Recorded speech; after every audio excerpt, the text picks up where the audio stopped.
All right, moving on. So, a woman by the name of Bianca Ellis was giggling in court over her sentencing, and we're going to play that clip right now. Section 2903.11A1 and or endangering children in violation of Ohio Revised Code Section 2919.22B2. Count 4 alleges that on or about June 3rd, 2024, the defendant did knowingly cause serious physical harm to J.W. on date of birth 10/29/2020. So that clip is deeply disturbing. I don't know how you could watch that clip and just think that everything's fine and that clip is deeply disturbing. And that clip becomes even more disturbing when you find out that what she did. So, Bianca Ellis is accused of allegedly fatally stabbing a 3-year-old Julian Wood in a parking lot of a Giant Eagle grocery store in North Olmsted, Ohio last week. Okay, so this woman stabbed a 3-year-old to death. A defenseless 3-year-old to death. And this is a black woman stabbing a white child.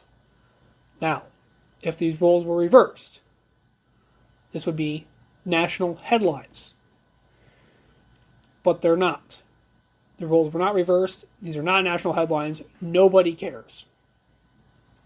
According to authorities, Ellis allegedly stole 2 knives from the Volunteer of America store and then walked next door to the grocery store where she spotted Margaret Wood pushing her 3-year-old son, Julian, in a cart. Investigators say Wood was returning to her cart when Ellis ran at them with a knife and stabbed the child. So, I don't know why she stabbed the child. I don't think it really matters. She should just get the death penalty anyway. Just straight up.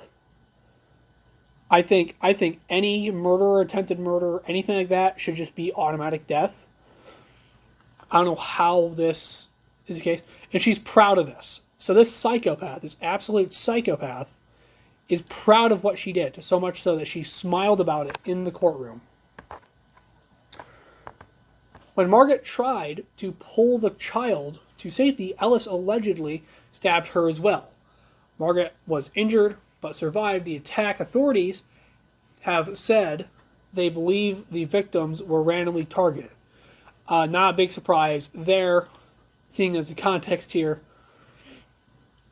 After her appearance in court last week, Bianca Ellis' case was moved to Cuyahoga County, where it was twice ground to a halt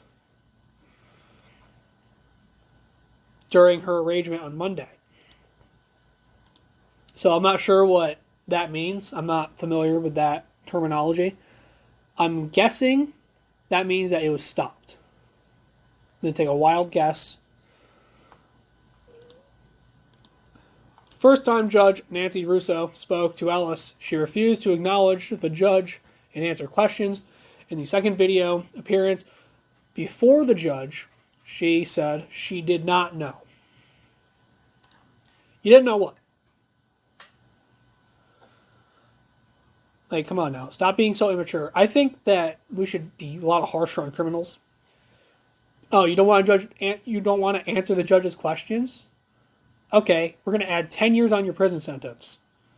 And for every time you don't answer one of my questions, we're going to add 10 more years. Done. That simple. Oh, but the right to remain silent. That's only if you're being interrogated by the police. You don't get the right to remain silent in the courtroom. You no longer get that right once you're in the courtroom.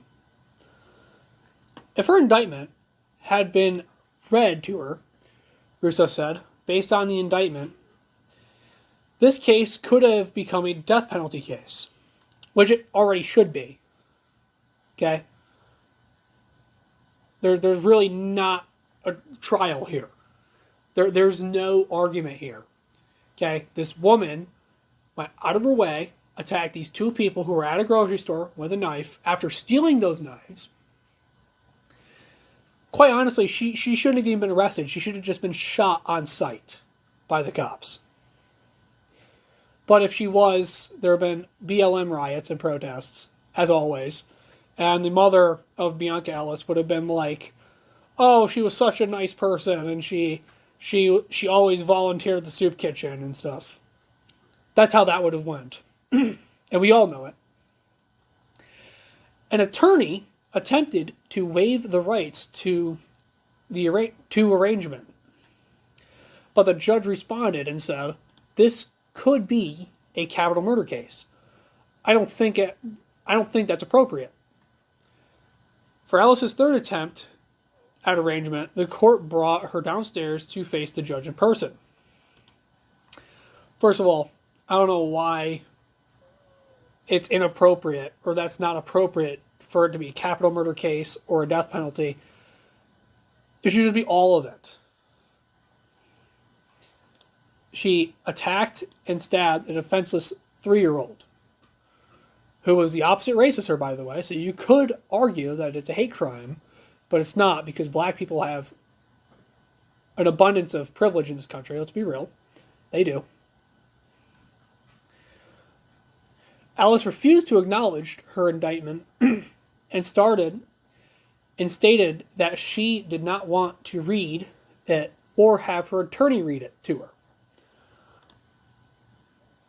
So what you do in this situation, what they should do, is you're going to handcuff her to the cell.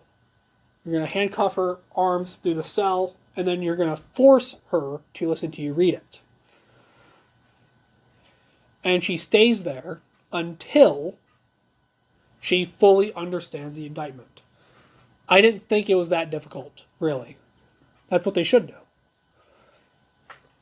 Russo read the indictment out loud, and Ellis could be seen smiling while listening to the allegations leveled against her, because she's an absolute psychopath.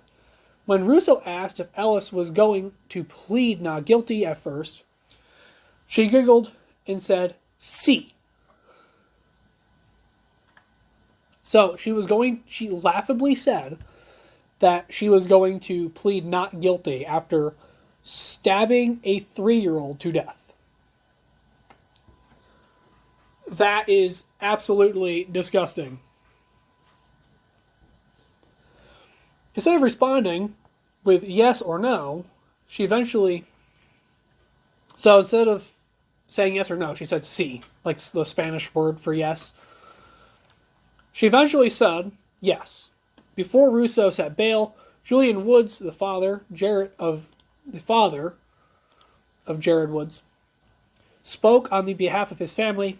Your Honor, this is the quote, "Your Honor, the day 1 week ago, she took everything from us," Woods said. "There is nothing that could ever replace my son or anything that my wife or I or even my other kids are going through. It's horrendous," Woods told the judge. "Do whatever you can to keep this monster behind bars," and asked the judge to deny bail, as the judge should. So yeah, that's a sick and twisted case. I don't know what was really going on here, but this is disgusting. Why she would act like that and smile like it's some achievement. She achieved victory over something, or she's proud of something, as if she beat up her abusive father or whatever. But no, she stabbed the 3-year-old and smiling about it. That's disgusting, and I hope she gets put underneath the jail. Not in prison, under the prison. Thank you for watching all the way through the end. If you like this video and you want to see more like it, you can tune into my full show to watch all of my episodes early. And as always, God bless.